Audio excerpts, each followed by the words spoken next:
સુરત શહેરમાં ભારતીય બનાવટના વિદેશી દારૂની પેટી નંગ 470, કુલ બોટલ નંગ 16,020, કિંમત ₹32,49,918 તથા અન્ય મુદ્દામાલ મળીને કુલ કિંમત ₹40,57,918ની મત્તાના મુદ્દામાલ સાથે 2 ઇસમોને રંગિયાત ઝડપી પાડતી સુરત શહેરની પીસીબી પોલીસ. સુરતની પીસીબી પોલીસે તારીખ 11/3/2025ના રોજ ખાનગી બાતમીના આધારે એક ભૂરા કલરના ટાટા કંપનીનો ઇન્ટ્રા પિકઅપ 4વ્હીલર ટેમ્પો નંબર GJ15AX08489માં ઇંગ્લિશ દારૂનો જથ્થો ભરેલ છે. જે ટેમ્પો થોડીવારમાં સચિન હજીરા હાઈવે ખજોદ 4 રસ્તાથી પસાર થનાર છે અને દારૂનો જથ્થો સચિન હોજીવાલા કમ્પાઉન્ડ ખાતે ભાડે રાખેલ છે તે ગોદાઉનમાં સંતાડી રાખેલ છે. જે બાતમીના આધારે આરોપી 1 રાજુરામ રામલાલ બિશ્નોઈ રહેવાસી હોજીવાલા ઇન્ડસ્ટ્રી એસિસ્ટ વાંસ સચિન સુરત અને મૂળ વતન રાજસ્થાન, 2 શ્રવણ કુમાર બિશ્નોઈ રહેવાસી road number 10 Hojiwala industry assist વાંસ સચિન અને મૂળ વતન રાજસ્થાનવાળાને ડ્રીમ સિટી ખજોદ 4 રસ્તા ઉપર જાહેરમાંથી ટાટા કંપનીનો ઇન્ટ્રા પિકઅપ 4વ્હીલર ટેમ્પો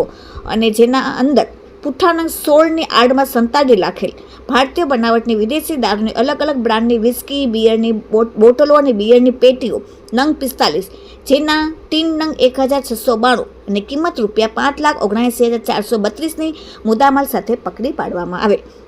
બંને આરોપીઓની કડકાઈથી પૂછપરછ કરતા કહેલ કે દારૂનો જથ્થો તેઓએ સચિન વાંજ હોજીવાલા ઇન્ડસ્ટ્રી એસિસ રોડ નંબર 10 પ્લોટ નંબર D13/6ના ગોદાઉનમાં સંતાડી રાખેલ છે. જે ગોદાઉન ખાતે રેડ કરીને ભારતીય બનાવટના વિદેશી દારૂની અલગ અલગ બ્રાન્ડની વિસ્કી, વોડકા, બિયરની બોટલ, બિયરની પેટીઓ 385 નંગ, જેમાં બાટલી બિયર ટીન નંગ 14,568, જેની કિંમત ₹26,63,486નો મુદ્દામાલ કબજે કરવામાં આવેલ. ટેમ્પોમાંથી તથા ગોદાઉનમાંથી ભારતીય બનાવટના વિદેશી દારૂની અલગ અલગ બ્રાન્ડની નાની મોટી કુલ વિસ્કી, વોડકા, બિયરની પેટીઓ નંગ 470, જેમાં બાટલી બિયર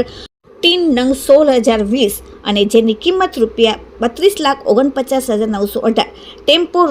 ₹8 લાખનો તથા અન્ય મુદ્દામાલ મળીને કુલ 40 લાખની મત્તાનો મુદ્દામાલ પોલીસે કબજે કરેલ છે. દારૂનો જથ્થો ભરી આપનાર અઝરુદ્દીન કાઝી રહેવાસી ગણેશ કૃપા સોસાયટી, સોનારી ભેસ્તાન, સુરત અને દારૂનો જથ્થો મોકલનાર સલીમ મંડલ તેમજ મનોજ ઉર્ફે મન્યોજ, આ બધાને પોલીસે વોન્ટેડ જાહેર કરેલ છે અને ડ્રીમ સિટી પોલીસ સ્ટેશનમાં કાયદેસરની કાર્યવાહી કરવામાં આવેલ છે. Bureau report, daily India TV.